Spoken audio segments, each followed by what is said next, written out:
Ya. ¿Estamos? Muy buenas noches, muy buenas tardes tengan todos ustedes. Quien les habla, la doctora Annie Villegas, y en nombre de Laboratorios Pfizer queremos darle la más cálida bienvenida a esta sesión de hoy y agradeciendo, por supuesto, a la Sociedad Chilena de Cardiología por permitirnos sus espacios y poder compartir este momento de conocimientos y de actualización. El tema de hoy, pues va a ser un tema muy bueno y estoy segura que va a ser de gran interés para todos ustedes y va a ser de gran utilidad.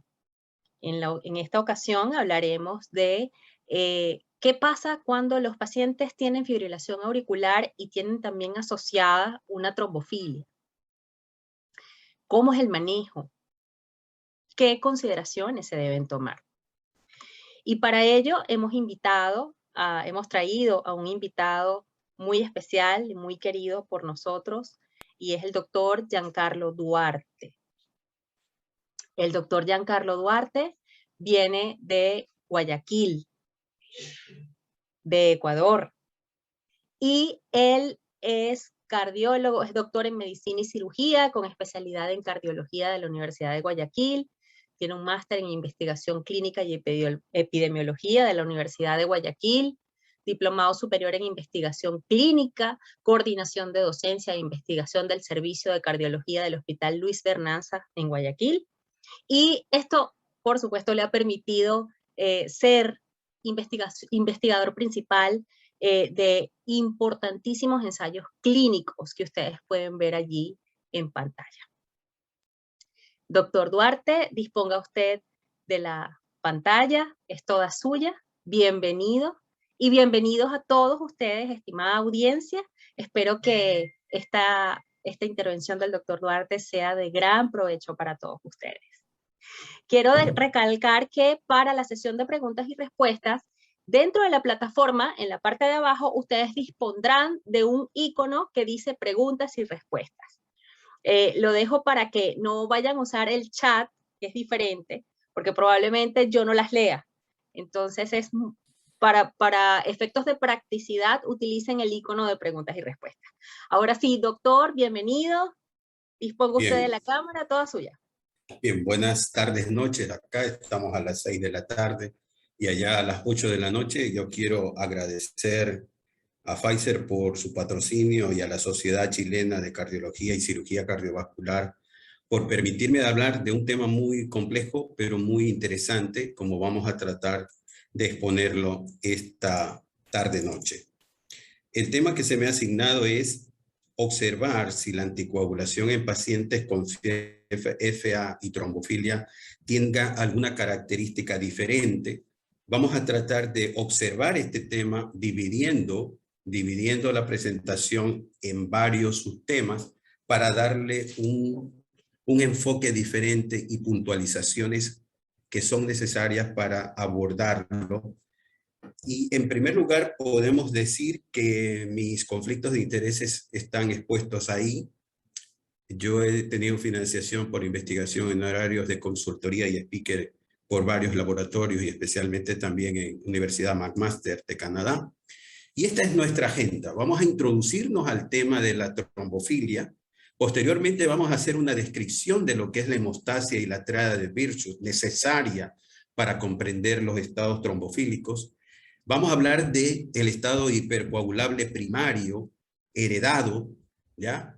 Vamos a tratar la parte de la hipercoagulabilidad secundaria y vamos a enfocarnos en dos temas básicamente. El paciente que tiene un síndrome antifosfolipídico y el paciente que tiene un cáncer como estandartes de este estado hipercoagulable secundario. Vamos a tener el quinto punto que se me ha pedido: si la fibrilación auricular es un estado hipercoagulable. Vamos a diagnosticarlos, vamos a tratarlos y posteriormente vamos a hacer una conclusión clave al respecto. Partimos de esto. Cuando yo introduzco el tema y le hago una visión general, necesariamente tenemos que considerar que cuando yo tengo un paciente que tiene un estado de hipercoagulabilidad, hay anomalías de laboratorio y hay anomalías de condiciones clínicas que se asocian a una sola circunstancia, que es la trombosis. Es decir, tienen la capacidad de producir estas anomalías de laboratorio y condiciones clínicas un mayor riesgo de trombosis. Pero no solamente la trombosis arterial, sino, como vamos a ver, la trombosis venosa.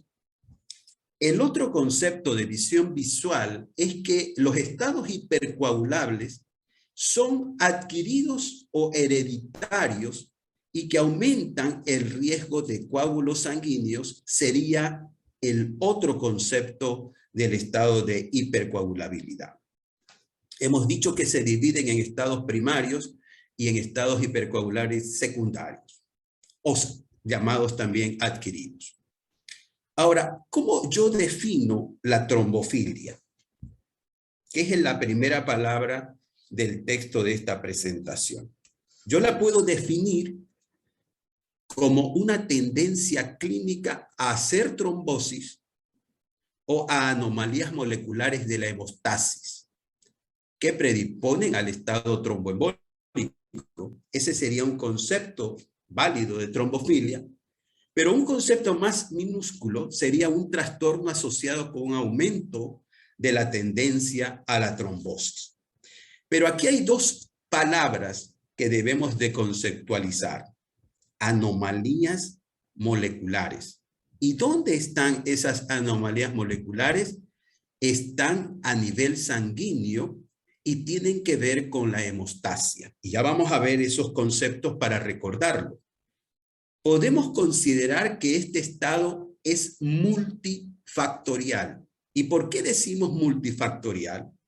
Porque cuando nosotros hablamos trombosis, y ahí tenemos algunos ejemplos gráficos de trombosis, desde el punto de vista arterial, desde el punto de vista venoso, podemos ver cómo la trombosis puede tener características de adquirida causa de trombosis, que nosotros heredamos a través de taras genéticas, la trombosis, o pueden haber asociaciones de adquirida heredada, de heredada, porque un mismo paciente pudiesen tener alteraciones de tipo heredadas múltiples, o puedo yo tener una adquirida capacidad de trombosis, pero adicionalmente voy a tener otra característica que también es adquirida para producir trombosis. ¿Cuál es la puntualización entonces número uno que tenemos que ver? Que el término trombofilia es sinónimo de hipercoagulabilidad sanguínea. Tenemos que considerar que las condiciones heredadas que vemos aquí, que es el factor 5 de Leiden, la mutación de la protrombina, el déficit de proteína C, el déficit de proteína S y el déficit de antitrombina, todas estas son condiciones trombofílicas heredadas. Y por otro lado, las condiciones adquiridas que hacen la hipercoagulabilidad y la trombofilia, tenemos a la cabeza el síndrome antrifosfolipídico, la resistencia adquirida a la proteína C activada, la hiperhomocisteinemia, el embarazo y el puerperio, como vamos a ver en unas gráficas, el uso de anticonceptivos orales, el cáncer, como vamos a tratarlo también, el trauma o la inmovilización. Todas estas características de tipo o condiciones adquiridas pueden producir hipercoagulabilidad y por lo tanto trombofilia. ¿Cuál sería la puntualización número 2 si nosotros consideramos esos conceptos? Esto es muy importante para la audiencia porque los pacientes con factores de riesgo de hipercoagulabilidad tienen un gran riesgo de desarrollar eventos trombóticos, como lo hemos dicho. Sin embargo, el otro concepto que quiero puntualizar es que no todos los pacientes con factores de riesgo de hipercoagulabilidad desarrollan una trombosis clínicamente relevante. Y el tercer concepto que debe estar muy puntualizado es que no todos los pacientes con trombosis tendrán un estado de hipercoagulabilidad que lo podamos identificar. Hay muchos pacientes que tienen estados de hipercoagulabilidad que no llegamos a un diagnóstico certero, preciso, identificando la parte etiológica, de tal manera de que esto sería la puntualización 2. Vamos a la segunda parte.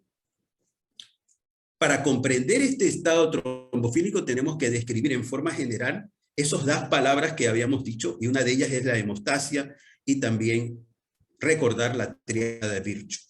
Aquí tenemos hemostasia, ¿ya? Lo que significa, y no es lo mismo que homeostasis. ¿Y por qué no es lo mismo? Pero intervienen en el proceso tromboembólico. La hemostasia, como ustedes saben, un fenómeno fisiológico, detiene el sangrado. Hemostasia, detener el sangrado, es un mecanismo de defensa a una respuesta inflamatoria y de reparación, y que ayudan a proteger la integridad del sistema vascular. A eso le llamamos hemostasia.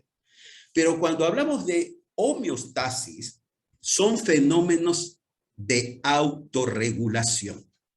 Dentro del mismo espectro a nivel del sistema vascular, esta autorregulación conduce al mantenimiento de una relativa constancia de composición y de propiedades del medio interno del organismo. Es decir, que la hemostasia es como una balanza entre los efectos o fenómenos de trombosis y los fenómenos de anticoagulación.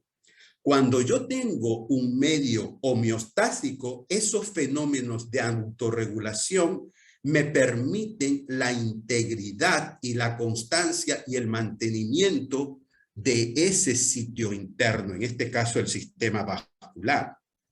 Entonces, hay que recordar el concepto de hemostasis, porque nosotros vemos que cuando nos lesionamos un vaso, se produce un tapón hemostático que tiene que ver con el sistema plaquetario, básicamente. Va el tercer componente, que es la cascada de la coagulación, y miren estos mecanismos de contrarregulación.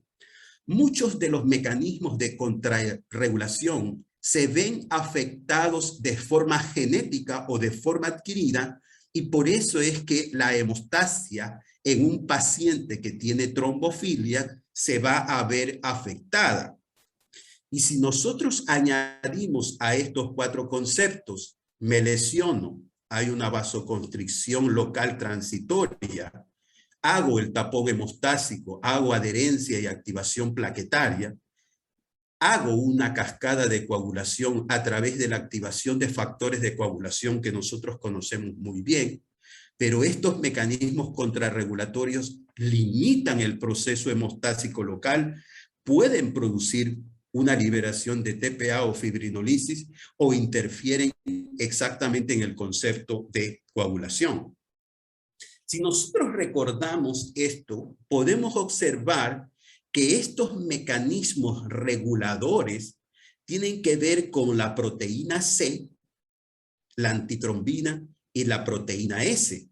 Y habíamos dicho en diapositivas previas que estas alteraciones de tipo heredadas son las causantes de las trombofilias primarias. De tal manera que podemos conceptualizar que cuando tengamos pacientes con hipercoagulabilidad, que es sinónimo de trombofilia, vamos a tener alteraciones de la regulación a través de una proteína C inadecuadamente formada por una tara de tipo genética.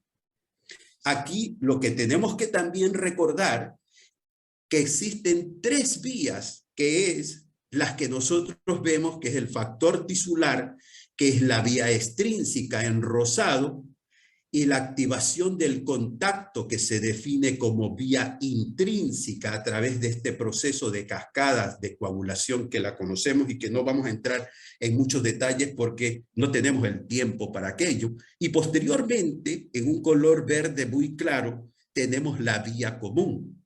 Es decir, que cuando hablamos de hemostasia normal, además del concepto de los reguladores de la hemostasia, tenemos que conceptualizar las tres vías que producen la coagulación y tenemos por último que recordar que existen cofactores que intervienen en esta, como vemos aquí el calcio, los fosfolípidos y la vitamina K, con el proceso que estamos viendo aquí, que es las cascadas de la coagulación vía extrínseca, intrínseca y vía común. Ya viendo lo que es hemostasia, había la segunda palabra que es la tríada de Virchow.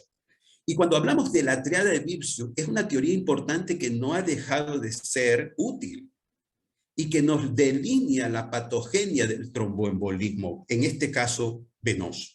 La patogenia de la enfermedad tromboembólica venosa está escrita aquí. En el centro, la trombosis, las anomalías del flujo sanguíneo que tienen que ver con el éxtasis sanguíneo, con una alteración del flujo, las lesiones de la pared del vaso que constituyen la llamada lesión endotelial vascular y las anomalías de los componentes sanguíneos. Y aquí está el problema de la trombofilia, que las alteraciones de estos componentes sanguíneos hacen el estado de hipercoagulabilidad heredado o el estado de hipercoagulabilidad adquirido. Vamos a la siguiente parte. ¿Qué son los estados de hipercoagulabilidad primarios?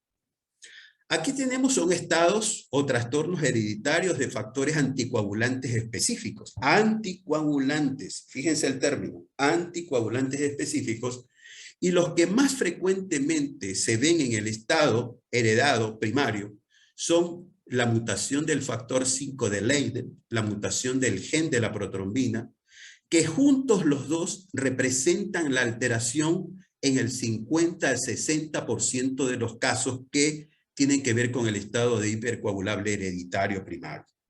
Los tres siguientes, el defecto de proteína S, como habíamos dicho, el defecto de la proteína C y de la antitrombina, son otras de las alteraciones de hipercoagulabilidad heredada que nosotros podemos observar.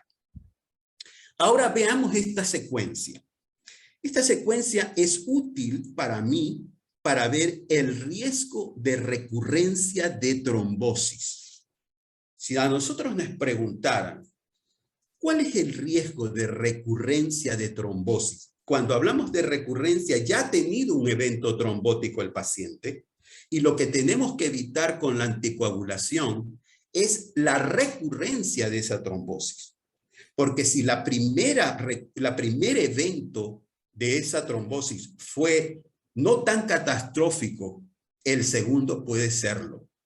De tal manera de que el riesgo de recurrencia nosotros lo tenemos que observar muy bien cuando nosotros hablamos de trombofilia e identificamos los pacientes de alto riesgo de trombosis.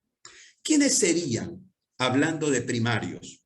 La deficiencia de estas proteínas que vemos aquí. Cuando nosotros vemos las deficiencias de riesgo moderado, hablamos de proteína 20-210 y del factor 5 de Leiden. De tal manera de que estos elementos heredados de alteraciones de proteínas son las que tienen mayor riesgo de trombofilia en la recurrencia de trombosis. Ahora, ¿qué otros factores de riesgo para recurrencias? Es importante la inmovilización del paciente. El cáncer, que vamos a tratarlo, la enfermedad pulmonar obstructiva crónica, ser masculino su sexo, la obesidad, la hiperlipemia y el estado o historia familiar de trombosis. Pero miren que los factores de riesgo para recurrencia saltan otra vez las trombofilias, como los anticuerpos antifosfolipídicos y las deficiencias de estas proteínas. Y un dato interesante es que cuando nosotros pensamos que nuestro paciente va a recurrir un evento trombótico, la presencia de dímeros D altos al suspender la terapia anticoagulante nos debe hacer sospechar también de recurrencias. De tal manera de cada uno de esos elementos son factores de riesgo de recurrencia que tenemos que tener presentes. Miren que en esta literatura de la clínica Mayo en Estados Unidos y Padua en Italia, demuestran que el 40% existe la posibilidad de recurrencia después de 8 a 10 años posterior a una trombosis venosa profunda. Si yo tengo una trombosis venosa profunda, la capacidad de recurrir puede llegar a 1 de 2 personas. Y en este otro estudio de cortes de más de 1.600 pacientes, la trombosis venosa profunda, con estos términos de idiopática, es decir, que no se conoce la causa, o que sea provocada, presentaron después de 10 años esa misma incidencia acumulada de 40%. Pero, ¿cuál es la diferencia entre una y otra? Miren, cuando yo tengo un paciente con trombosis y veo el riesgo de recurrencia de esa trombosis y los divido si la trombosis primaria ha sido de carácter idiopático versus de carácter provocada, la capacidad idiopática de formular más eventos ya no es de 40, sino de 52%. Entonces, nosotros tenemos que pensar en recurrencias también, y dejo esto puntualizado, cuando yo tengo un paciente con trombosis y yo veo el grado de recurrencia, además de esos factores que acabamos de ver, si la causa de la primera trombosis es idiopática, como ustedes conocen el término idiopática, no se conoce por qué fue, el grado de recurrencia aumenta entre 2 a 1 a 2 personas, de tal manera de que este dato de idiopática significa un riesgo mayor de recurrencia.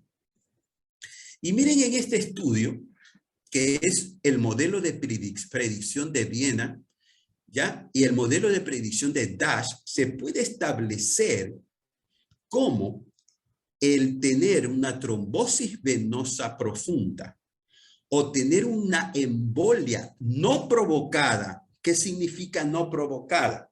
Que el paciente no estuvo encamado, que el paciente no le hemos demostrado un cáncer, que el paciente no tiene una situación identificable, ser del sexo masculino y tener dímeros D altos es un modelo que predice el riesgo de una nueva recurrencia. Y en este análisis que se hace con la validación de la escala de DASH y la validación de la escala de Viena, se puede establecer que los pacientes que tenían un alto riesgo de recurrencia eran los que tenían un alto riesgo de la validación DASH y a su vez alto riesgo de la validación Viena. Miren que son casi idénticas la interpretación de estas dos cualidades. Sin embargo, la validación escala de DASH es una validación más fácil de hacerlo, de tal manera de que es un modelo de predicción para saberlo. En otra referencia que encontramos, en este estudio Reverse, se demuestra que otro factor a tenerlo como factor de alto riesgo de recurrencia es la historia familiar de trombosis del paciente. Si el paciente nos dice que tiene una historia del área materna o del área paterna sobre trombosis, debemos de considerarlo de alto riesgo de recurrencia. Vamos a la siguiente. Vamos a los estados de hipercoagulabilidad desde el punto de vista secundarios. Y aquí he puesto dos que vamos a analizarlo, que es el estado de hipercoagulabilidad secundario tipo cáncer y también el estado de anticuerpos antifosfolipídicos o síndrome antifosfolipídicos. Entonces, aquí tenemos, ¿qué son estos secundarios? Son trastornos adquiridos que predisponen a la trombosis a través de mecanismos muy complejos, pero también multifactoriales. ¿Cuál es el defecto? Miren el defecto. Anomalías del flujo sanguíneo o defectos de esa composición de la sangre que habíamos visto y de las paredes de los vasos sanguíneos. A eso le llamamos estados de hipercoagulabilidad secundarios. ¿Cuál es uno de ellos? Aquí tenemos una ilustración de un ejemplo de lo que es un estado hipercoagulable secundario. Aquí tenemos un paciente con un tromboembolismo previo. El paciente puede haber hecho un TEP, o sea, una embolia pulmonar. Pero ¿qué ejemplo o qué característica tiene este ejemplo de tromboembolismo? Que los eventos trombóticos previos ya son un factor de riesgo recurrente para tromboembolia venosa. Es un estado de este corte de entre 18 y 25 y 30% entre 2, 5 y 8 años respectivamente, hay el riesgo de recurrencia después de un episodio agudo de trombosis venosa. Miren cómo a medida que nosotros avanzamos en el tiempo, la posibilidad de recurrencia aumenta. Y en otro estudio epidemiológico que se está referenciando aquí, hay una historia previa de tromboembolismo venoso, confirió un riesgo de 8 veces la recurrencia.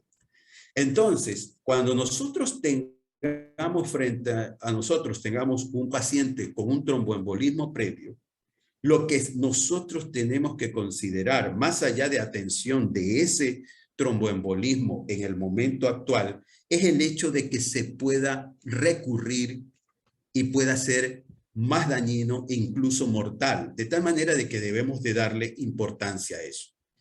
Y el otro ejemplo de un estado de hipercoagulabilidad secundario es el paciente con cáncer.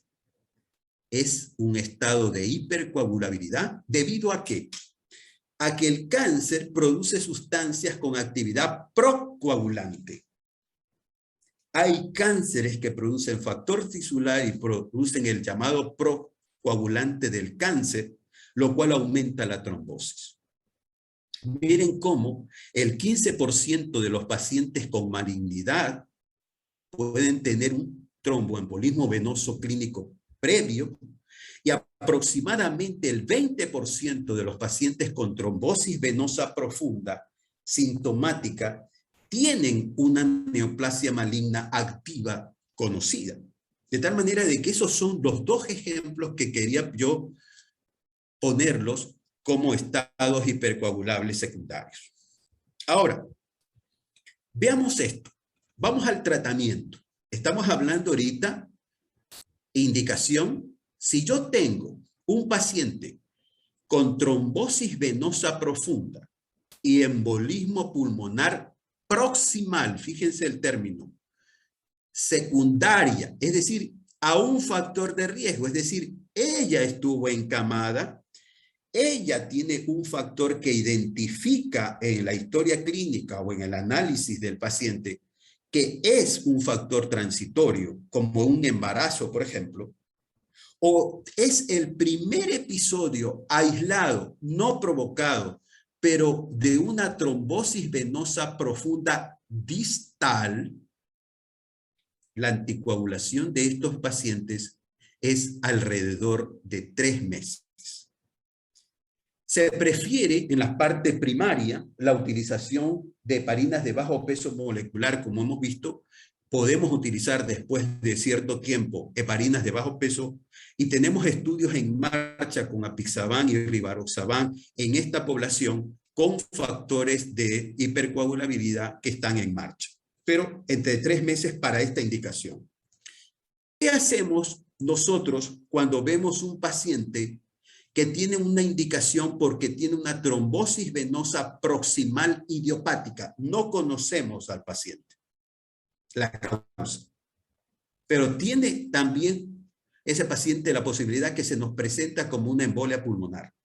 Como ustedes saben, una trombosis venosa profunda no es tan grave como una embolia pulmonar.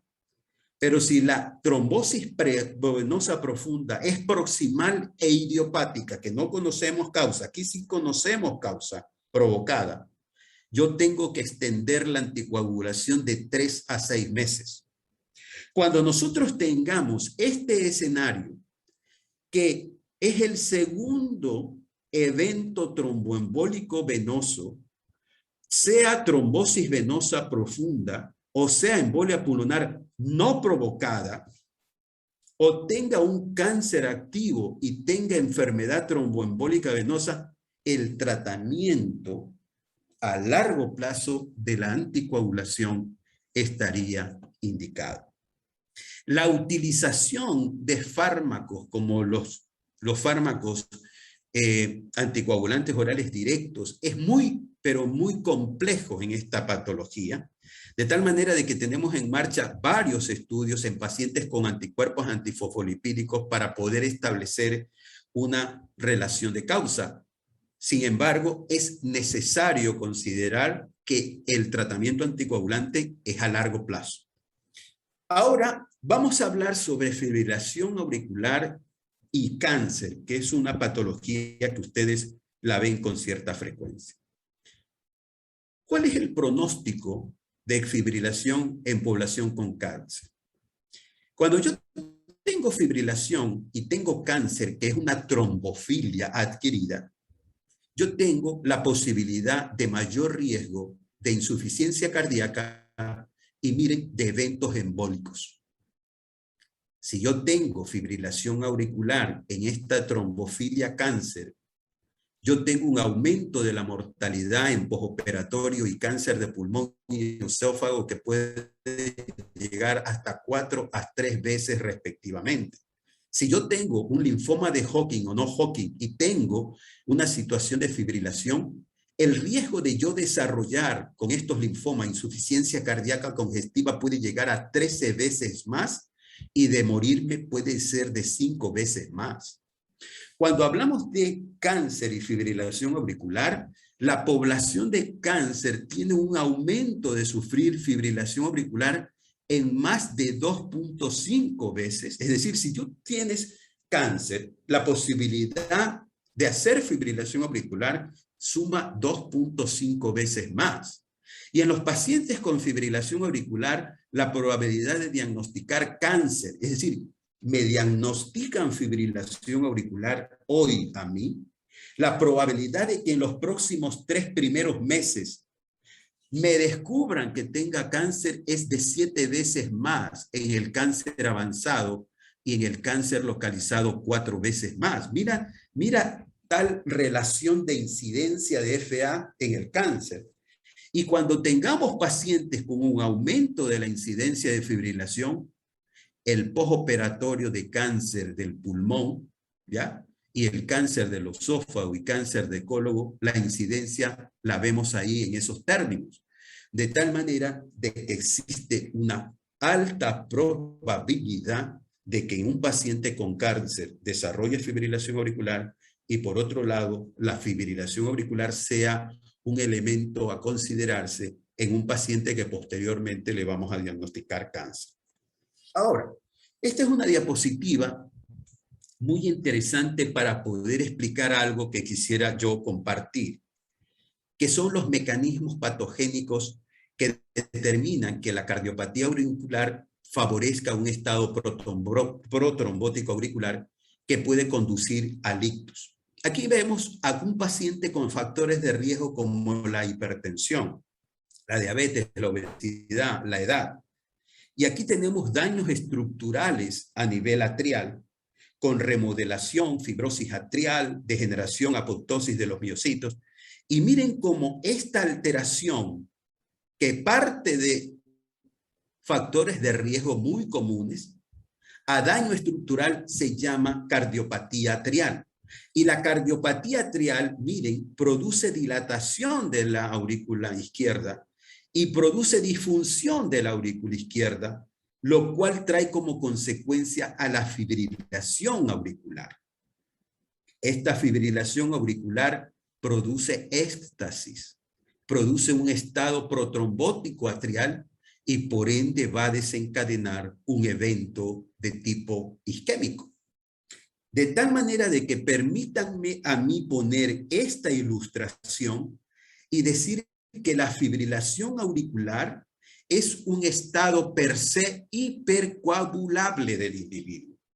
El paciente que tiene fibrilación auricular por estos mecanismos de la llamada cardiopatía atrial es un paciente con trombofilia, entre comillas, de tal manera de que el enfoque del paciente con fibrilación auricular siempre está basado en la reducción de los eventos trombóticos de nuestros pacientes que tienen la fibrilación auricular.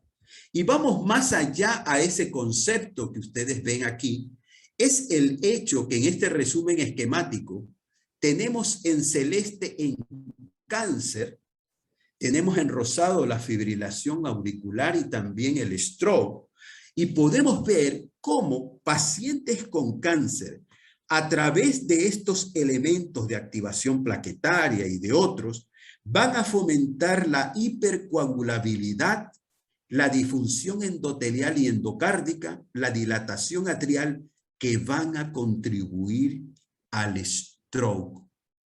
Por otra parte, el cáncer per se, por la terapia médica, por las comorbilidades que tiene el cáncer, por el efecto del tumor directamente o relacionados a una disregulación autonómica que presenta estados de inflamación, hipoxia y daño directo, por estas circunstancias el cáncer, la probabilidad, como les decía, tiene una probabilidad de hacer fibrilación auricular. De tal manera de que tenemos una triada en este concepto de que el paciente con fibrilación auricular se puede desarrollar con o en presencia de cáncer, y por otro lado el cáncer puede hacer disfuncional la aurícula y puede dar fibrilación auricular, pero lo más llamativo es que en el paciente con fibrilación auricular y por otro lado con cáncer, la posibilidad de un aumento de las complicaciones como el stroke trombótico está presente. Entonces, si nosotros vemos esto, nos preguntamos, ¿cuál es el riesgo embólico y hemorrágico en un paciente con FA y cáncer? Aquí lo podemos ver. Si yo estoy comenzando a tomar aquí un anticoagulantes orales directo, podemos ver que el riesgo trombótico del paciente con cáncer activo es mayor que el paciente que tiene historia de cáncer o no tiene cáncer. Por otro lado, el paciente que tiene un cáncer activo va a tener, estos son los eventos trombóticos, mayor posibilidad de hemorragias mayores. De tal manera, ¿de qué hemorragias estamos hablando? El sangrado del cáncer de tipo gastrointestinal y genitourinario tenemos que tenerlo presente. Ahora, ¿qué nos dicen los estudios al respecto del tratamiento de los pacientes con anticoagulantes orales directos versus vitamina K? Si nosotros vemos el estudio Aristóteles, en este estudio se puede observar que los pacientes con cáncer activo, menos eventos embólicos con apixaban, en este estudio en Gates, podemos observar en más de 1.553 pacientes con cáncer activo, que el endpoint primario de ictus y embolia sistémica e infarto es mejor con endosaban en pacientes con cáncer.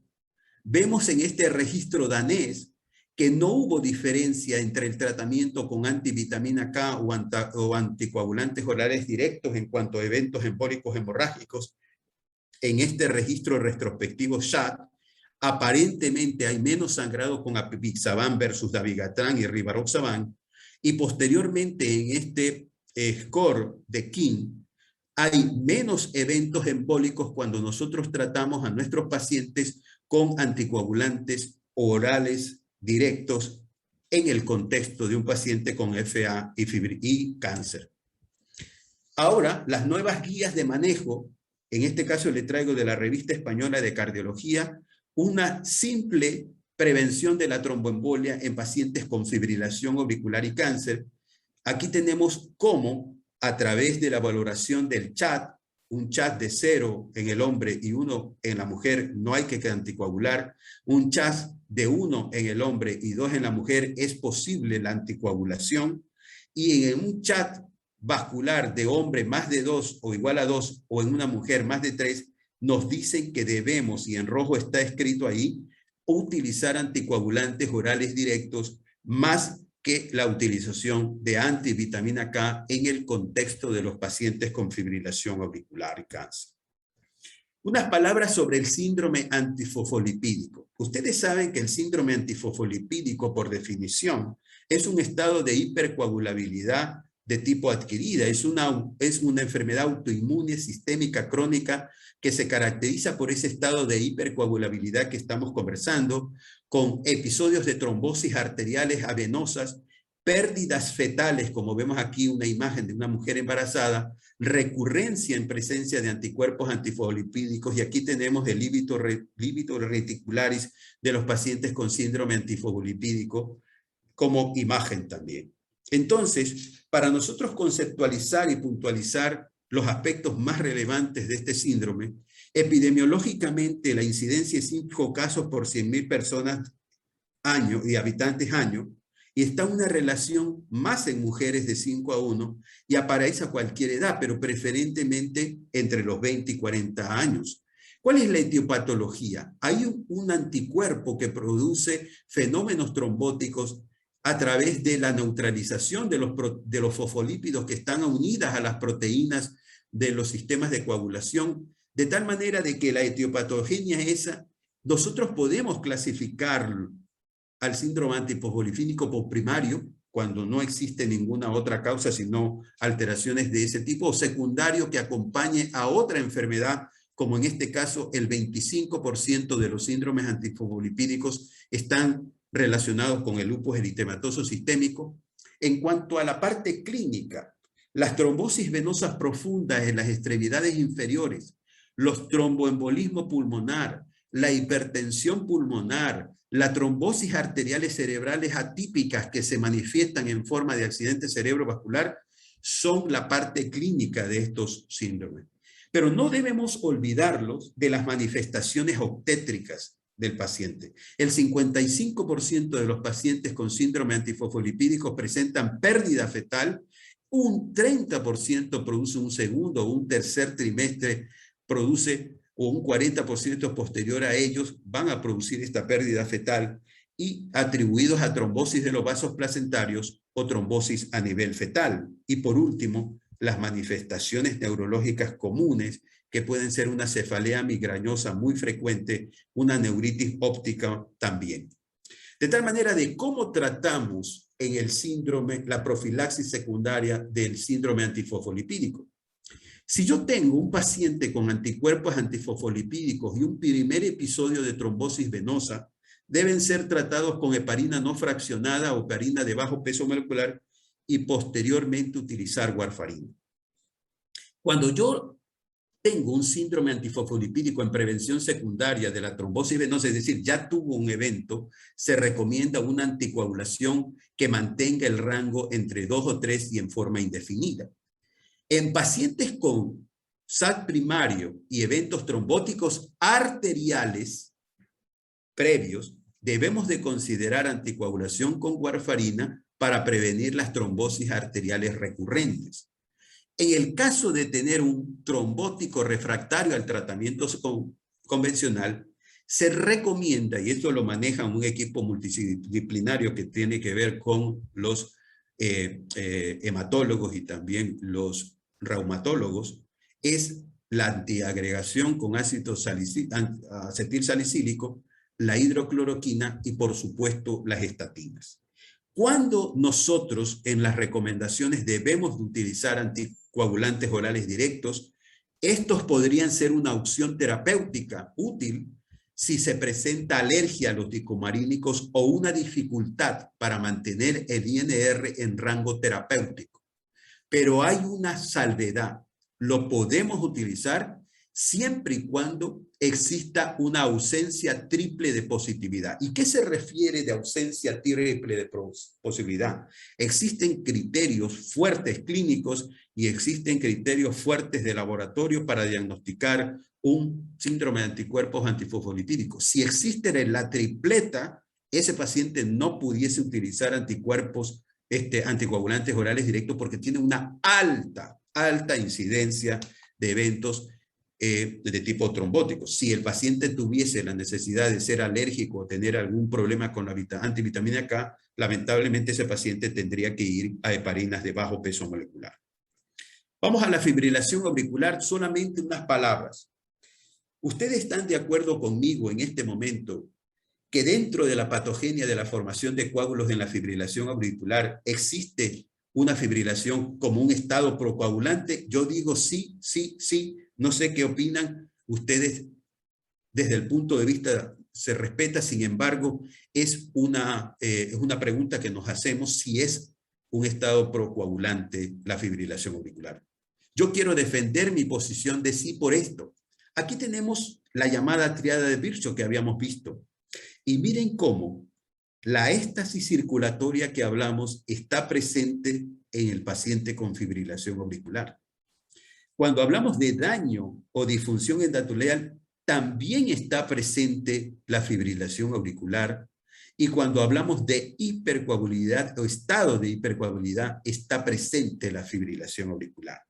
De tal manera de que yo respaldo el criterio de sí, porque los cambios anormales extensos de la pared auricular, acuérdense de la diapositiva, la éstasis sanguínea y los componentes sanguíneos son claramente evidentes en estos pacientes con fibrilación auricular, de tal manera de que la FDA, la fibrilación auricular, podría conducir a este estado protrombótico hipercoagulable en virtud de su cumplimiento de esta triada de Virchow para la trombogénesis.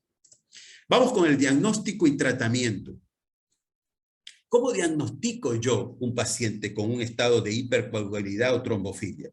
Hay muchas pruebas. Ahí vemos una serie de pruebas para poder identificar.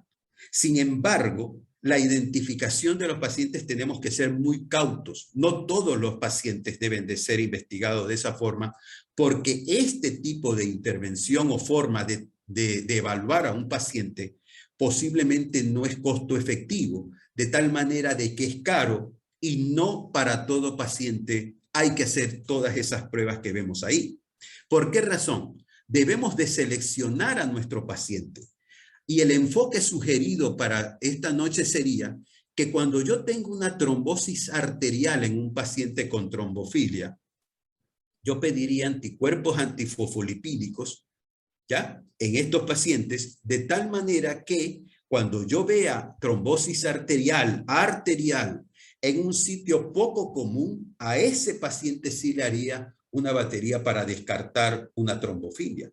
Pero en el caso del paciente con trombosis venosa, yo no haría estos test indicados.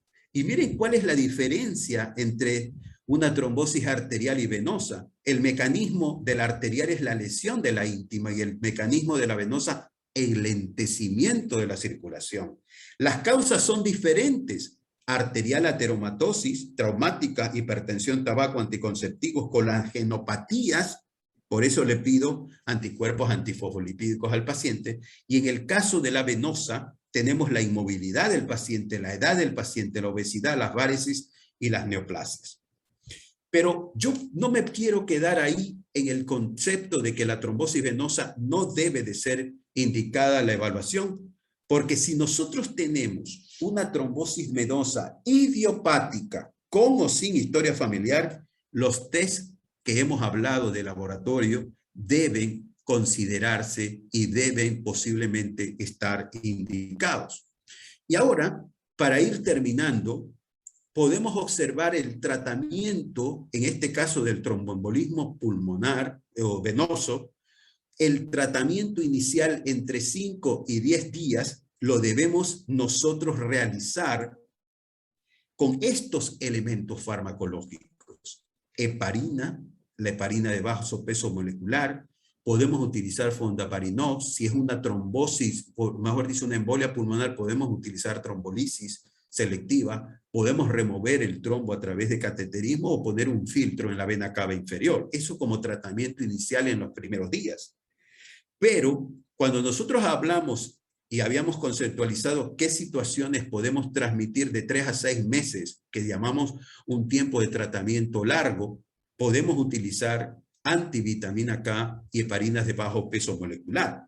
Pero cuando nosotros nos queremos extender, debemos de utilizar antivitamina K por más de 6 meses. Sin embargo, la evidencia actual nos ha demostrado que a partir de estos años, 2012, 2014 y 2014 también, tanto rivaroxaban, dabigatran y apixaban, en dosis, en el caso de rivaroxaban, 15 miligramos por vía oral 2 veces al día, con alimentos durante los primeros 21 días, tratamiento inicial, y luego 20 miligramos por vía oral una vez al día con alimentos, podemos nosotros tener indicaciones ya aprobadas por la FDA en el concepto de tromboembolismo pulmonar o venoso.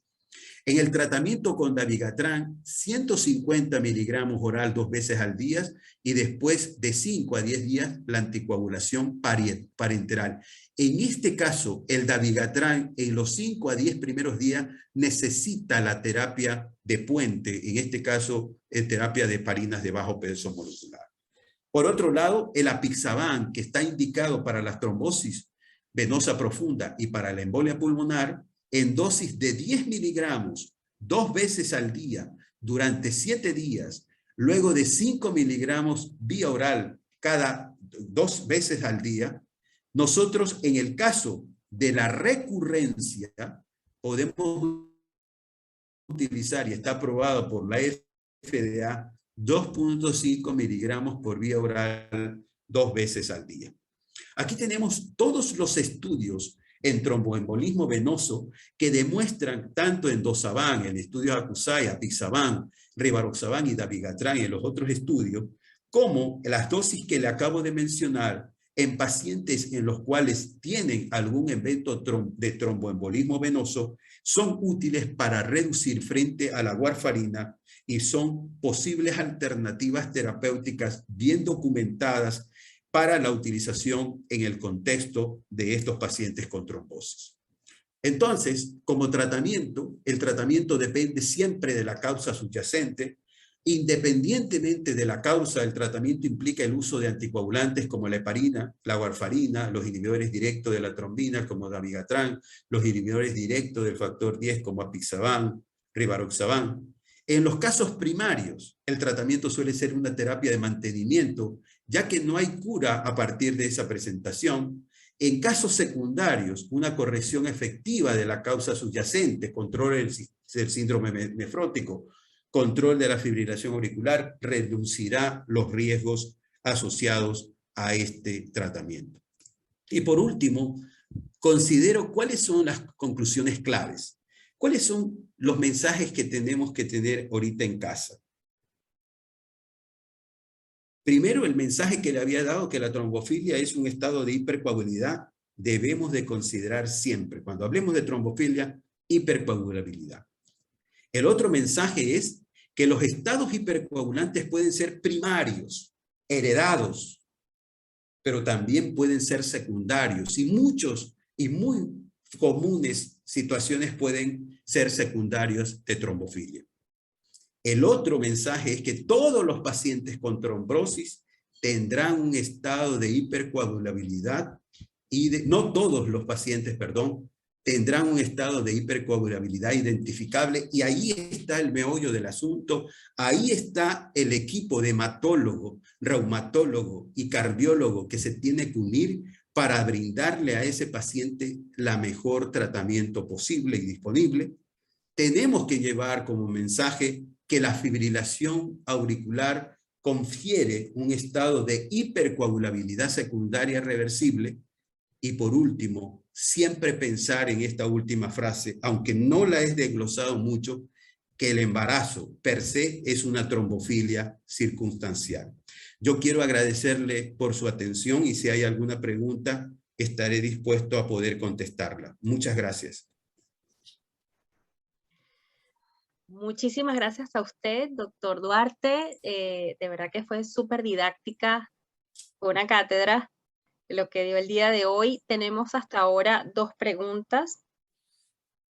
La primera pregunta la dice el colega Raúl Vargas.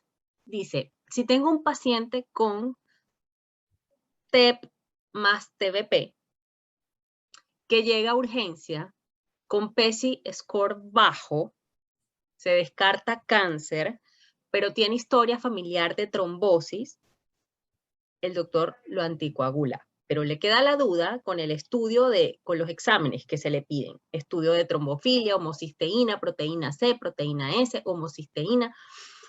Al anticoagularlo previamente, ¿podría alterar los resultados de los exámenes solicitados?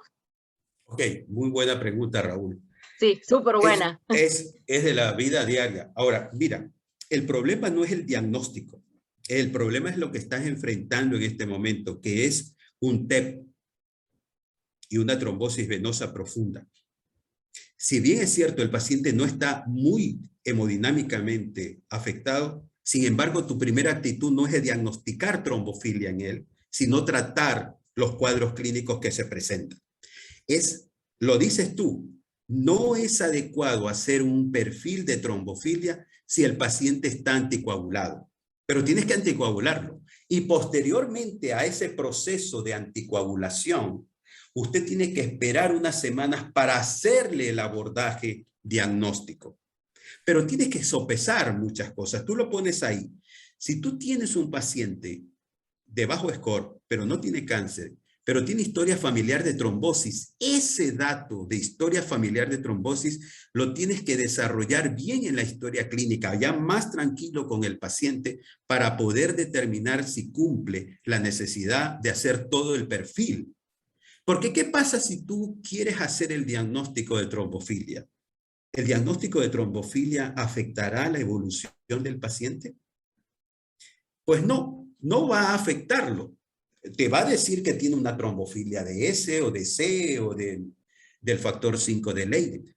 Pero lo que te tienes que preocupar es después de las comorbilidades que tiene el paciente, la edad que tiene el paciente, el sexo que tiene el paciente y un parámetro que sí lo podemos pedir, que es el dímero D en ese paciente.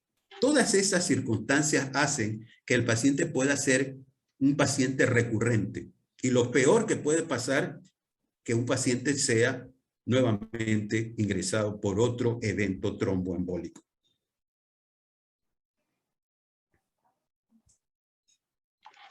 Estupendo.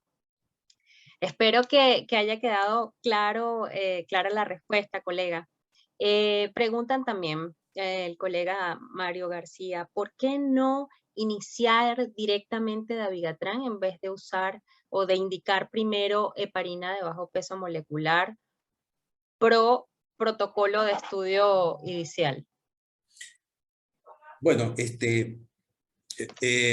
el problema que tenemos con la utilización de anticoagulantes de acción directa en el contexto de lo que estamos hablando de trombofilias no es una indicación per se. Están en marcha 2 estudios que vamos a decir, 2 estudios, pero no son con dabigatran. Dos son con rivaroxaban y uno con apixaban. Pero ese sí nos va a contestar porque van a tener pacientes que tienen las 3 factores que indican criterios de trombofilia, pero desde el punto de vista de un síndrome antifosfolipídico. Van a coger a esos pacientes con síndrome antifosfolipídico y los van a enfrentar a ellos. Cuando hablamos de un paciente que tiene un evento de trombosis venosa profunda y de trombosis de tipo embolia pulmonar, ¿ya? No podemos utilizar dabigatran de inicio porque dabigatran debe de utilizar una heparina de bajo peso molecular, un puente entre 5 a 10 días, porque así está establecido en la guía de manejo. No podemos saltarnos una guía de tal manera de que debemos de heparinizarlo al paciente con heparinas de bajo peso molecular y después de 5 a 10 días podemos pasarlo a 150 miligramos cada 12 horas de dabigatran. Doctor, conducta frente a un nuevo TEP en presencia de anticoagulante directo. Susto. Bueno, muy buena pregunta, Anonymous. Atento. Bueno, ¿qué te podría decir? Si yo tengo un paciente con TEP en presencia de un anticoagulante directo, hay que ver si estamos utilizando la dosis adecuada. Fíjate que las dosis de anticoagulante en este contexto son de 2 veces al día. Y no vamos a creer que le vamos a dar, como en la fibrilación auricular, que son dosis menores. De tal manera, y fíjate que el rivaroxaban en fibrilación auricular se da 1 vez al día, pero en el contexto de estas trombosis se da 2 veces al día. Igual que apixaban, pero las dosis son incrementales. ¿Cuál es la actitud de nosotros? En este caso no te queda otra de que utilizar heparinas de bajo peso molecular con el problema que ya tú sabes que son las heparinas. Mejor dicho, utilizar warfarina, en este caso si es un tratamiento más prolongado, y volver a iniciar el mismo tratamiento con heparinas de bajo peso molecular y ya no pasarlo a un anticoagulante si es que lo ha estado dando de forma correcta, sino que ir directamente después a utilizar warfarina por un tiempo X indefinido, porque ya tiene su segundo evento y ahí tenemos que darle indefinidamente. Es que debemos de tenerla en un margen terapéutico constante. Y eso es difícil, en la práctica es difícil. Lo podemos lograr, pero es difícil. Pero esa sería mi respuesta. Es una situación muy... O no hiciste un buen diagnóstico y no hiciste una buena evaluación de la recurrencia. Porque no solamente es darle heparina o darle anticoagulantes orales directos, sino tratar el cáncer. Usted tiene que tratar el cáncer. Y si el cáncer es posible resolverlo, usted le tiene que dar directo el tiempo necesario hasta que el paciente esté libre de cáncer. De tal manera de que debemos de considerar aquello. Si el paciente tiene anticuerpos antifosfolipídicos y tiene un síndrome antifosfolipídico, usted tiene que estarlo tratando junto con el hematólogo y junto con el reumatólogo, porque ellos tienen, lo decía, la cloroquina, la aspirina asociada a estos elementos. Entonces, esto no lo puedo yo soy cardiólogo, o sea, no lo puedo yo resolver solamente. Cuando tú tengas una recurrencia de un evento tromboembólico, llama al grupo porque este paciente lo necesita y necesita que 3 cerebros podrían identificar la mejor solución para aquel paciente. Pregunta el doctor Auger, en definitiva, y esto sirve también para hacer como una parte del cierre, ¿qué se usa en estos casos? ¿Se usa warfarina o se usan anticoagulantes directos? Es una pregunta. La pregunta, yo la puedo contestar. Los anticoagulantes directos son controversiales dependiendo de la magnitud y severidad de la trombolisis y de la trombofilia. Si yo tengo un paciente trombofílico, me tengo que ir por lo que habitualmente estamos dando. Por ejemplo, yo tengo pacientes que tienen una trombosis venosa profunda como antecedentes, pero no tienen, mira, no tienen un elemento identificable diagnóstico. No fue porque se operó de una histerectomía, se encamó y bueno, se explica por qué es la trombosis. Pero en este caso no. Entonces, en este tipo de paciente yo lo tengo y con el hematólogo lo manejamos meses con eso, porque sigue el riesgo del paciente. Acuérdate que cuando tienen trombosis venosas profundas, quedan coágulos todavía que pueden ser desprendibles. Y eso es una catástrofe porque te puede hacer una hipertensión pulmonar por microembolizaciones pulmonares. Y esos pacientes pueden desarrollar una hipertensión pulmonar. De tal manera de que siempre mi mejor consejo es que cuando enfrentemos pacientes con estas características de trombofilia, el equipo multidisciplinario tiene que tomar decisiones. Y no solamente el cardiólogo, no solamente el hematólogo, sino todos.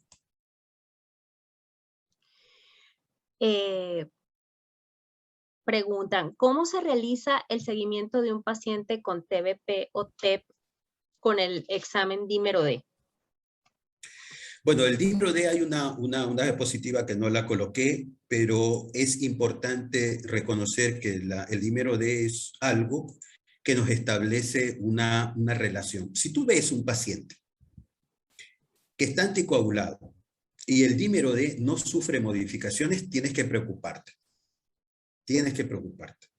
De tal manera de que es una forma de poder valorarlo en situaciones de recursos que posiblemente no los tenemos mayores, ¿ya? En nuestros hospitales son de recursos bajos, entonces esos pacientes podrían, con un testeo de esta dímero D, podrían ser una alternativa para pensar de que son pacientes con mayor posibilidad de recurrencia, lo cual tendríamos una mayor anticoagulación y vigilancia de estos pacientes.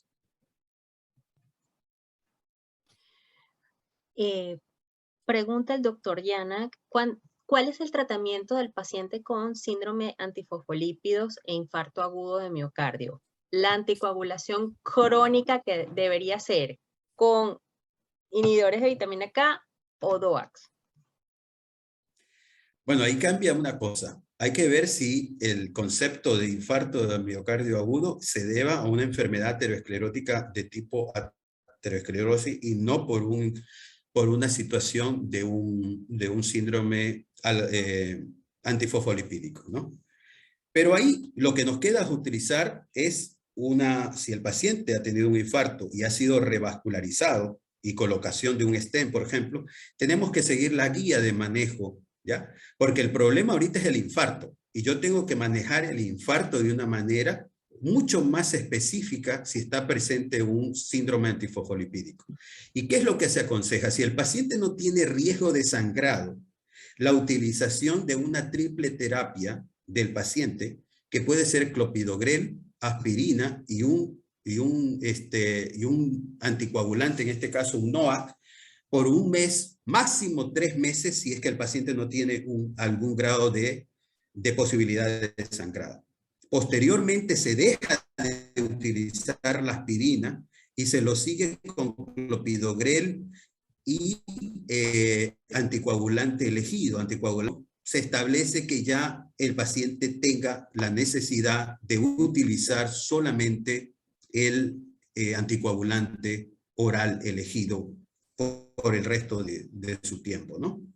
Adicionalmente, ese paciente yo diría que tenemos que consultar con el departamento de reumatología para que ellos den algún tratamiento adicional respecto al síndrome antifosfolipídico.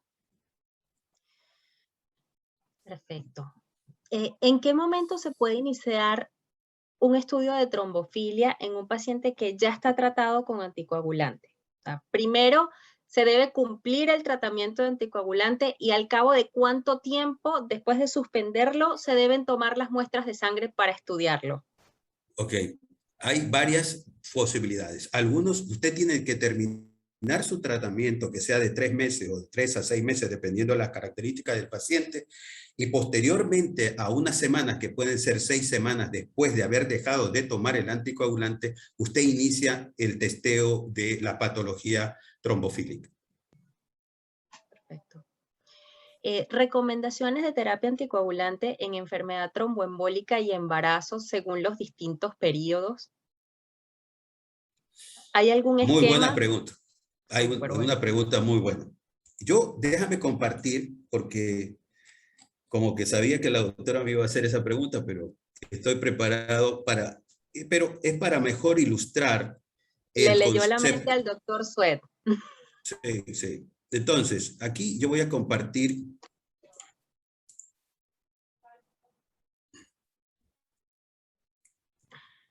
¿Estoy compartiendo o no? No, No, no. aún no. No. Parece que se me inhibió algo. Déjenme salir de aquí. Y me voy acá. Espérenme un segundo, porque esto les va a interesar mucho. Ahora parece que sí. Ahora Ok. sí. Ahora sí. Ok. Entonces, pregunta.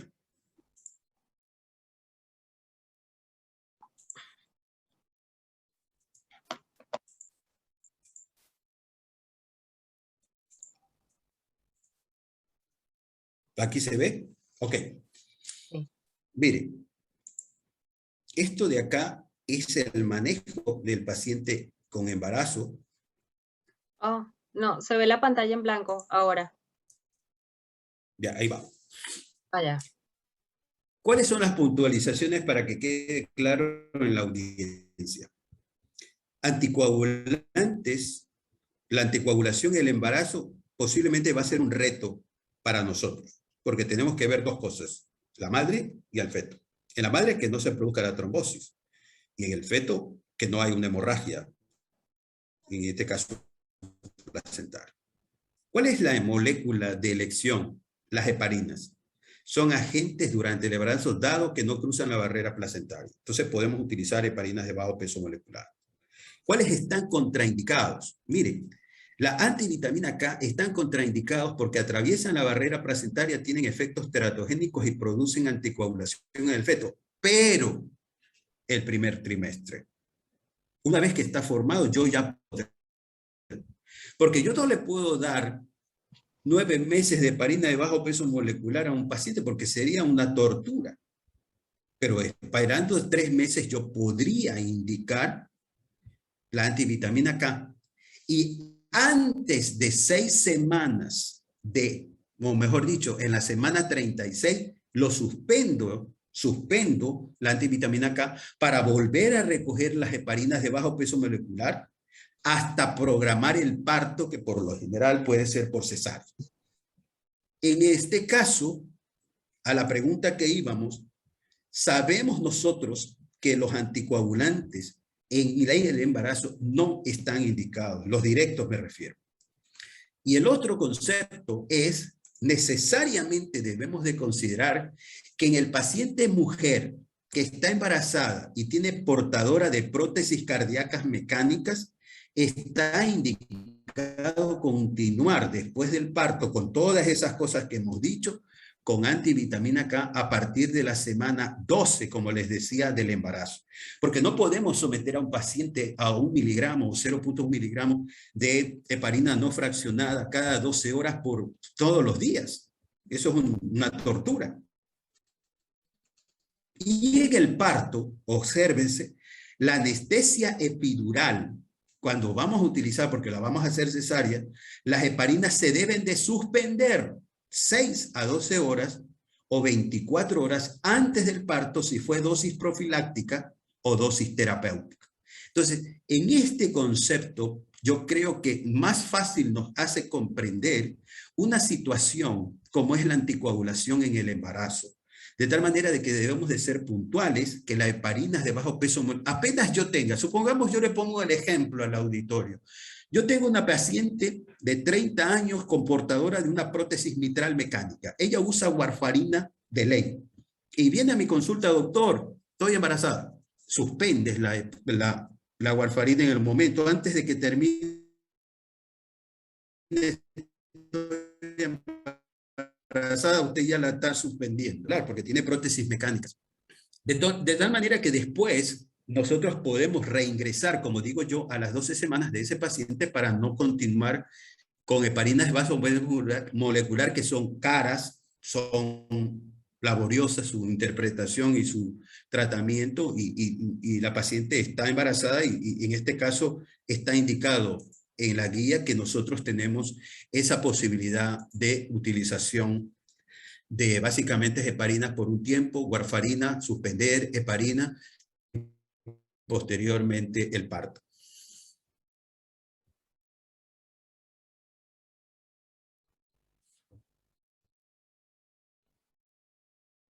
Estaba silenciada. Pacientes que tengan cáncer y trombosis venosa profunda. Si a eso le sumamos una enfermedad renal crónica, ¿cuál sería el anticoagulante oral de preferencia y a qué dosis?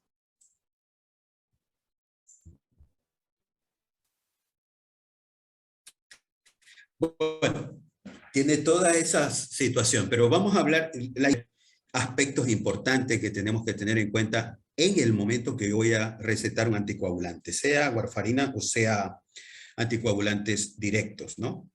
En estos pacientes que tengan tromboembolismo, en este caso trombosis venosa profunda, posiblemente en estos pacientes le iría mejor la utilización de un antivitamina K en el concepto del problema que tienen, porque tienen una trombosis venosa profunda, tiene una enfermedad renal crónica que no me dices cuánto es la tasa de filtración, pero supongamos que el paciente no tiene una insuficiencia muy importante. Nosotros tenemos la necesidad de considerar, y las guías de manejo nos dicen que, por ejemplo, el apixaban hasta 20, a pesar de que tenemos referencias de unos estudios y de análisis de cortes que pudiesen utilizarse apixaban incluso con cierto grado de seguridad en pacientes con diálisis. Sin embargo, vemos la ficha médica, 20 mililitros por minuto de tasa de filtración. Yo podría utilizar apixaban de 30 a 49, pudiese utilizar rivaroxaban, etcétera. Ese tipo de alternativas lo podemos hacer. Sin embargo, en mi opinión, ¿cómo lo manejaría yo en el contexto que tú me pones? Cáncer, trombosis venosa profunda, sumado a la falla renal, que no sabemos cuál, yo creo que preferentemente lo debemos de utilizar es la warfarina. Perfecto. Paciente con COVID que se encuentra bajo heparina de bajo peso molecular y trombosis profunda, en este caso, ¿cuál sería el manejo? Siempre cuando ustedes encuentren, siempre cuando nosotros tengamos una trombosis venosa profunda, tenemos que recurrir, y posiblemente lo decía, hay 3 drogas que se han probado, que es dabigatran, rivaroxaban y apixaban, si pensamos darle a ese paciente y cambiarle las heparinas de bajo peso molecular. Debemos de ver el concepto del paciente. El paciente, si está hospitalizado, debemos de dar heparinas de bajo peso molecular. Si nosotros pensamos darle el alta, podemos utilizar, dependiendo de las circunstancias del paciente, un egreso ya formulado, una heparina de un anticoagulante un anticoagulante directo en este caso, ¿no? Que pueden ser cualquiera de ellos en el contexto de... Pero si está internado y está hospitalizado, el manejo es de heparinas de bajo peso molecular. Perfecto. Doctor, estudios que se recomiendan como screening para estudios de trombosis no provocadas pensando en un cáncer. Mira que hay un estudio interesante que cuando hay una trombosis venosa profunda o tengamos una enfermedad tromboembólica venosa en sus distintos escenarios, la realización de un TAC, mira, TAC abdominal y TAC pulmonar en esos pacientes, en este estudio, estamos diciendo en un estudio, determinó una frecuencia de un cáncer oculto en un 30-40%. De tal manera de que no es despreciable esa situación. Pero siempre en el contexto de un paciente que tiene un problema de trombosis venosa profunda, siempre deben de pensar en la posibilidad de un cáncer oculto a la cual lo podemos nosotros identificar.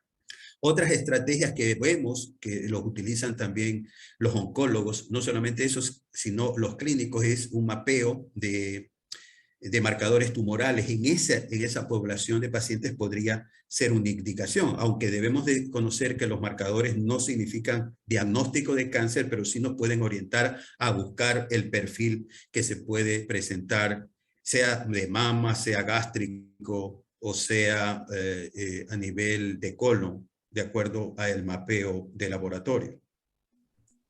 Perfecto. Doctor, y ya para cerrar, pregunta el doctor Auger, en un paciente que ya tiene una trombofilia demostrada y tiene una fibrilación auricular, ¿qué se prefieren? ¿Anticoagulantes directos o inhibidores de vitamina K? Bueno, ¡Qué preguntas tan buenas! ¡Qué preguntas tan un buenas, estudio que Nieto! está en marcha. Oh, Sí, son muy buenos. Pero yo le digo lo que yo haría, ¿no? Pero si se logra pensar, como les decía, el paciente tiene una fibrilación auricular y tiene una trombofilia, tiene un alto grado, no solamente de tromboembolias de tipo venosa, sino arteriales por la fibrilación auricular. De que debemos de considerar, yo en mi opinión podría dar cualquiera de los dos, pero yo me inclino como un antivitamina K, ¿ya? Con mucho interés en llevarlo a un INR entre 2 y 3. Pero hay también la posibilidad de la utilización del fármaco, mira lo que te voy a decir, del fármaco anticoagulante oral que me demuestre mayor eficacia y mayor seguridad a la vez, ¿ya? Porque supongamos que es una trombofilia demostrada por cáncer y fibrilación auricular, ahí entonces yo utilizaría el concepto, quiero eficacia y quiero la posibilidad de reducir el sangrado. ¿Te acuerdas de la diapositiva que le mostré? Cómo en un cáncer activo existe mayor sangrado de tipo gastrointestinal y urinario. La acción de un antivitamina K o, en este caso, anticoagulantes de tipo directos, yo podría también utilizar en estos pacientes, ¿ya? En ese escenario de los ay, se anticoagulantes escucha orales directos entrecortado. tienen su función en ese caso, ¿no? Todo depende del paciente. Todo depende del paciente, ¿no? Del tipo de paciente. Si yo tengo un paciente con trombofilia demostrada y cáncer, la trombofilia demostrada por cáncer y fibrilación auricular, los anticoagulantes orales directos yo los podría utilizar. Y partiendo del concepto efectividad y seguridad a nivel de sangrados, la utilización 150 puede ser otra alternativa en estos pacientes. Y sí, el control del paciente con antivitamina K es el gran problema que tenemos. Sin embargo, debemos de considerar una cosa. Yo creo que para ir terminando esta maratónica jornada, se puede decir, es el hecho siguiente, y quiero que algunos concuerden conmigo. Miren, cuando nosotros tenemos un paciente en fibrilación auricular, nosotros debemos de ver escenarios de pacientes, tipos de pacientes, porque no debemos de considerar que la anticoagulación es una documentación sólida de un solo producto. Cada paciente va a necesitar un concepto. Y cuando yo le diga qué fármaco para la fibrilación auricular, independientemente del espectro de las trombofilias, la fibrilación auricular, que requiera el paciente que sea muy efectivo para el control, porque el riesgo trombótico de él a través de un CHAS-VAS es alto, es la utilización de dos productos, o Dabigatran 150 o Apixaban 5 miligramos cada 12 horas ambos. Si yo quiero seguridad porque mi paciente tiene alguna posibilidad de sangrado intestinal, pero quiero también efectividad o eficacia, la utilización de Apixaban 5 miligramos cada 12 horas es una alternativa. Si yo quiero y mi paciente al discutir el problema de la fibrilación me indica, doctor, yo tengo muchas comorbilidades, yo tomo muchas pastillas y mi indicación es que me dé un medicamento para este problema de la fibrilación auricular y evitar trombosis de una dosis única, entonces yo le tengo que dar Rivaroxaban. Entonces, los escenarios son difíciles. Y si mi paciente tiene un deterioro de la función renal, yo elegiría Apixaban a la cabeza porque tiene mejor perfil renal. Si el paciente tuviese, por ejemplo, un paciente que nosotros tuviéramos con una evidencia de dispepsia, de gastritis, la posibilidad de yo darle Rivaroxaban en este paciente en el cual le tengo que indicar que coma para darle la tableta, va a ser difícil porque tiene un fondo de alguna dispepsia que me va a impedir que el paciente tenga la posibilidad de mantener la prescripción. Y lo último es que cuando nosotros vemos a un paciente, lo que nosotros debemos de lograr y lo que lograron las warfarinas en su momento es reducir sustancialmente el trombosis cerebral. Las warfarinas lo demostraron contundentemente, pero la nueva guía de manejo clínico en la fibrilación auricular nos dice que tenemos otros elementos que son los anticoagulantes orales directos, que son incluso algunos superiores en reducir esa trombosis, pero que son muy seguros porque tienen una reducción estadísticamente significativa de poder complicarse con un problema de seguridad que es la hemorragia cerebral. La hemorragia cerebral, si usted enfrenta a los anticoagulantes orales directos versus la warfarina, usted sabe que la warfarina está por perder porque produce hemorragia cerebral. Entonces, con esos datos de eficacia, tienen que manejar el término, ¿cuál es eficaz? ¿Cuál es más seguro? ¿Cuál es la preferencia del paciente? Todos esos datos tenemos que discutirlos con el paciente. Y otro, y muy importante, es que la mejor medicina es la que se toma. Y si ellos dejan de tomar una dosis o se olvidan, están en un riesgo. Yo les digo a mi paciente, mejor no tome, porque ¿para qué va a gastar si está tomando 5 tabletas en una semana? Porque eso no lo está protegiendo. Entonces, hay muchas consideraciones, un apasionante mundo la anticoagulación y cada día tenemos más conceptos, tenemos más ilustraciones, tenemos la tecnología, de tal manera de que podemos tener a un paciente lo suficientemente tratado, pero lo más importante, lo suficientemente administrada la dosis, pero lo importante es que él conozca por qué le administro ese anticoagulante. Le dejo ver de que el evento cerebrovascular puede ser mortal, lo puede deshabilitar al paciente. Entonces hay que tomar conciencia de ese tipo, no solamente decirle y prescribirle, sino decirle por qué lo hace y qué es lo que quieren evitar. Doctor, la verdad es que las felicitaciones no paran. Lo felicitan no solamente desde acá, de Chile, sino desde Venezuela, desde Cuba, están conectados, Gracias. escuchándolo. Así que yo creo que la audiencia se está llevando información en perlas. Así que de verdad lo felicito y creo que hago eco de todos los mensajes que le han enviado. No me queda más que despedir esta charla Muchas dándole gracias. las gracias a la audiencia por estar aquí, dándole las gracias a usted y dándole las gracias a Sochicar por permitirnos su espacio para estar acá y compartir estos momentos con su experiencia y toda su pericia. Así que tengan una feliz noche, un reparador sueño y nos vemos en la próxima. Feliz noche.